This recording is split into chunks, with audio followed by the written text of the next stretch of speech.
നമ്മൾ ആ ലെൻസിനെ മൊത്തത്തിലെടുത്ത് കളയുന്നു. അത് കഴിഞ്ഞാൽ പേഷ്യൻറ്റിനെ നമ്മൾ കണ്ണിനകത്ത് ഒരു ലെൻസ് ഇടാതെ വിടുകയാണ്. ഈ മൾട്ടിഫോക്കൽ IOLs വഴി രോഗിക്ക് ദൂരക്കാഴ്ചയും ക്ലിയർ ആയിരിക്കും, അടുത്തുള്ള കാഴ്ചയും ക്ലിയർ ആയിരിക്കും. നമ്മളുടെ കണ്ണിനകത്തിരുന്ന് ആ ലെൻസിനെ നമ്മൾ പുറത്തെടുത്ത് കഴിഞ്ഞു.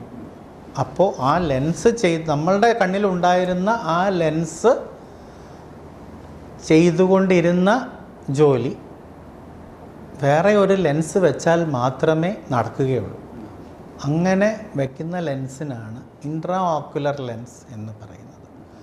ആ ഇൻട്രാ ഓക്കുലർ ലെൻസ് കണ്ണിനകത്ത് വെച്ചാൽ മാത്രമേ ആ രോഗി കാണുകയുള്ളൂ. ഇല്ലെങ്കിൽ എന്തു പറ്റും? പണ്ട് ഞാൻ ആദ്യം പറഞ്ഞതുപോലെ മുമ്പ് നടത്തിയിരുന്ന ICCE സർജറി, അതിൻ്റെ അകത്തിൽ നമ്മൾ ആ ലെൻസിനെ മൊത്തത്തിലെടുത്ത് കളയുന്നു. അത് കഴിഞ്ഞാൽ പേഷ്യൻറ്റിനെ നമ്മൾ കണ്ണിനകത്ത് ഒരു ലെൻസ് ഇടാതെ വിടുകയാണ്. അങ്ങനത്തെ പേഷ്യൻറ്റിനാണ് എഫക്റ്റിക് പേഷ്യൻ്റ് എന്ന് പറയുന്നത്.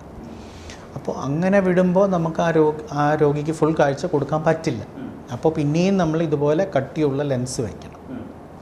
അതിന് പകരം എക്സ്റ്റേണലായിട്ട് നമുക്ക് കണ്ണാടി വയ്ക്കണം. അതിന് പകരം ഇപ്പോൾ നമ്മൾ എന്താ ചെയ്യുന്നതെന്ന് വെച്ച് കഴിഞ്ഞാൽ കണ്ണിനകത്ത് തന്നെ ലെൻസ് വെച്ച് വിടുകയാണ്. ആ ലെൻസിന് പല ക്വാളിറ്റിയിലുള്ളതുണ്ട്,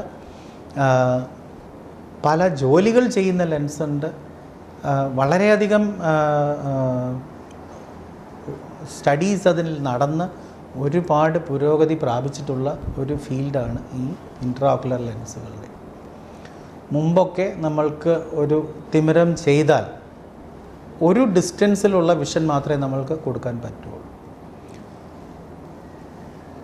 അത് കഴിഞ്ഞാൽ ബാക്കിയുള്ളതിന് നമ്മൾ രോഗി കണ്ണാടിയെ ആശ്രയിച്ചേ മതിയാവുള്ളൂ. വായിക്കാനും എല്ലാം തന്നെ കണ്ണാടി ആശ്രയിച്ചാണ് പിന്നെയുള്ള ജീവിതം. പിന്നീട് വന്നതാണ് മൾട്ടിഫോക്കൽ IOLs. ഈ മൾട്ടിഫോക്കൽ IOLs വഴി രോഗിക്ക് ദൂരക്കാഴ്ചയും ക്ലിയർ ആയിരിക്കും, അടുത്തുള്ള കാഴ്ചയും ക്ലിയർ ആയിരിക്കും. അതുവഴി രോഗി കംപ്ലീറ്റായി കണ്ണാടിയുടെ ആവശ്യം കംപ്ലീറ്റായി മാറുകയാണ്. ഇതിൽ തന്നെ പല വ്യത്യാസങ്ങൾ വന്നിട്ടുണ്ട്. അക്കോമഡേറ്റീവ് ലെൻസസ് ഉണ്ട്, ട്രൈഫോക്കൽ ലെൻസസ് ഉണ്ട്. ഇതെല്ലാം പല രീതിയിൽ പല ദൂരങ്ങളിൽ കാഴ്ച വളരെ ക്ലിയറായി കൊടുക്കാൻ പറ്റുന്ന ലെൻസുകളാണ്. അക്കോമഡേറ്റീവ് ലെൻസസ് എന്ന് പറയുന്നത് നമ്മളുടെ നാച്ചുറൽ ക്രിസ്റ്റലൈൻ ലെൻസ്, ആ കണ്ണിൻ്റെ അകത്തുണ്ടായിരുന്ന ആ വളരെ ക്ലിയറായിട്ടുള്ള ലെൻസ് നമ്മൾക്ക് 40 വയസ്സിന് മുമ്പ് വരെ, വെള്ളയെഴുത്ത് വരുന്നതിന് മുമ്പ് വരെ നമ്മളെ എങ്ങനെ സഹായിച്ചിരുന്നു അതുപോലെയുള്ളൊരു ലെൻസാണ് അക്കോമഡേറ്റീവ് ലെൻസ്. പിന്നെ അതുപോലെ തന്നെ വളരെയധികം മൂവ് ചെയ്യുന്ന, വളരെയധികം ആൾക്കാർ സെലക്ട് ചെയ്യുന്ന ലെൻസാണ് മൾട്ടിഫോക്കൽ IOLs. ഇതെല്ലാം പ്രാബല്യത്തിലുണ്ട്.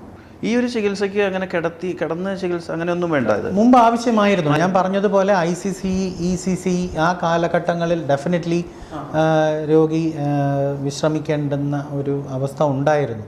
ഇപ്പോൾ അങ്ങനെ പ്രത്യേകിച്ചൊരു ഇതൊന്നും ഇല്ല. രാവിലെ വന്നാൽ വൈകുന്നേരം പോകാം. 2 മണിക്കൂർ ഞങ്ങൾക്കിവിടെ ആവശ്യമുണ്ട്. അത് കഴിഞ്ഞാൽ രോഗി തിരിച്ച് 2 മണിക്കൂർ കൊണ്ട് നമുക്ക് ഈ ഒരു ശസ്ത്രക്രിയ